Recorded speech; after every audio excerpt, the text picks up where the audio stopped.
Well, the day is here. The Switch 2 is officially official. We got to know a lot. We didn't get to know all of it.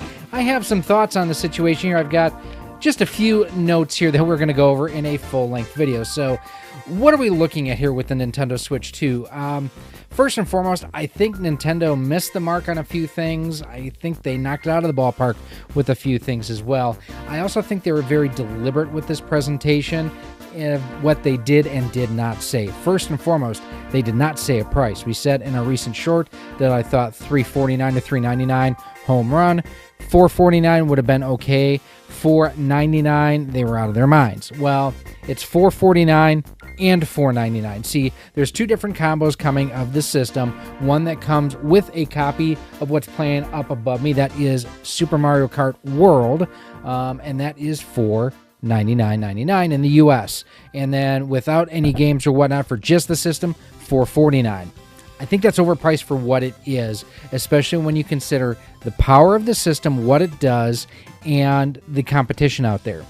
$299, you can get an Xbox Series S. You can get an all-digital version of the PS5 Slim for $449. So $449 for a Switch 2 that is only going to be as powerful as a PS4 or a PS4 Pro.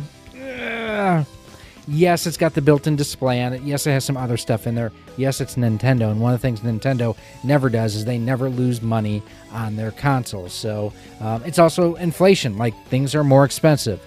In the end, it's $100 more than what you would pay for a Switch OLED, and it is 4K when docked, 1080p when it is in handheld mode. Pre-order date, April 9th, so about a week from now, and it's going to start shipping on June the 5th. They also point out the fact that the games may not necessarily be on the game cartridge. The cartridge is basically just a download key, which kind of sucks, especially when you have only 256 gigs of onboard storage.